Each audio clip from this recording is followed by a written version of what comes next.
Patrick DeHaan, head of Petroleum Analysis, GasBuddy, PatrickDeHaan.com, GasBuddy.com. So, Patrick. Does your wife or girlfriend call you the gas man, Patrick? I Wow. hope so. Because Mike's wife does. I'm sorry, Patrick. I can tell you that. Hey, obviously, a ton of stuff to talk about here in terms of the Middle East. I'm just going to let you take it here because it's an extraordinary time. What does this mean in terms of world oil production, if anything, and does it affect American gas prices? Oh, without a doubt, American gas prices, in fact, yesterday, so they didn't really take long. And of course, a lot of Americans are saying, gee, I didn't see this coming. But yesterday saw the fourth largest single day increase in the national average that we've seen going back to 2005. It's the largest single day jump since Russia invaded Ukraine back on March 4th, 2022. The average went up about 16 cents. Yesterday, it was 12 cents. So you're already feeling the pinch at the pump, and it probably will get a little worse here over the next couple of days. Although I just checked the headlines, there was one that certainly was interesting. President Trump considering giving escorts to ships through the Strait of Hormuz. You know, a politician familiar with the concept of escorts? I've said this a lot. Good one. Did you snort? I'm sorry. It was that funny. I mean, That was good.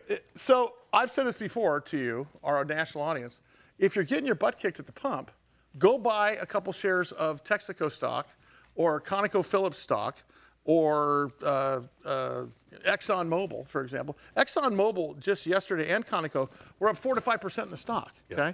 You buy a share of that or a couple shares of that, and it increases. Like when you see stuff on the horizon like this, you can mitigate in terms of what you're paying at the pump.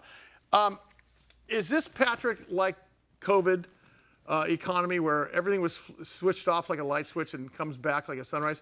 When these prices go up like this, they rarely jump down as quickly, correct?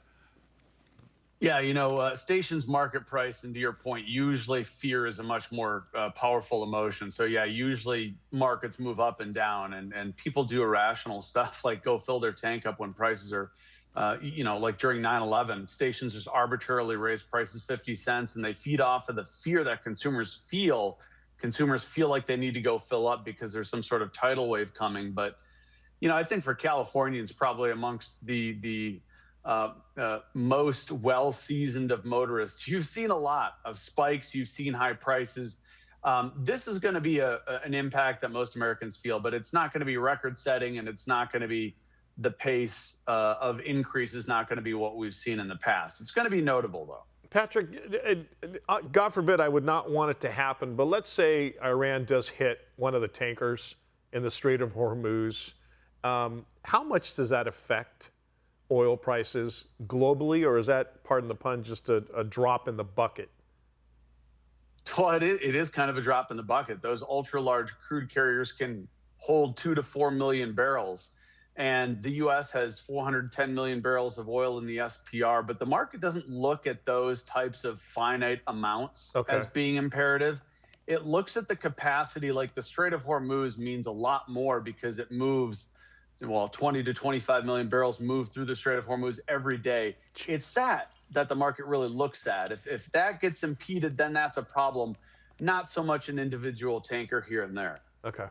The other piece of this thing that's interesting on this is, again, and we talked this last time you were on last week, Bud, is that just because oil goes up or down doesn't necessarily mean gas prices have to, but competition is as much as a factor on that, is it not?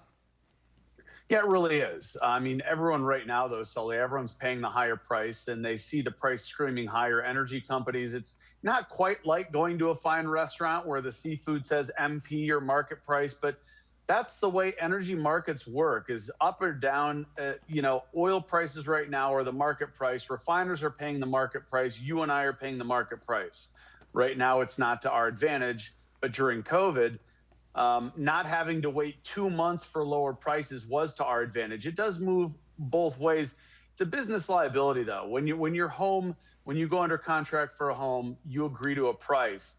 But if that contract is lost, suddenly you can, if the market goes up that much, you can relist at a higher price. So you sell your home at the market price, not a set price.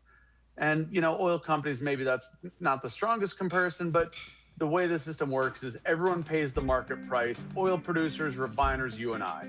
Patrick, sorry, good. Well, So- just saying, Patrick, I know I want to respect your time. I know you got a lot of stuff going. I appreciate you taking the time today, man. I really do, because I know this is just. I know Thanks for you're having not me. getting to bed. You're not getting to bed till Appreciate you 11 doing p.m. this now. Yeah, thanks for being so flexible. Patrick DeHaan, head of Petroleum Analysis, GasBuddy, patrickdehaan.com, gasbuddy.com. All right, keep it right here.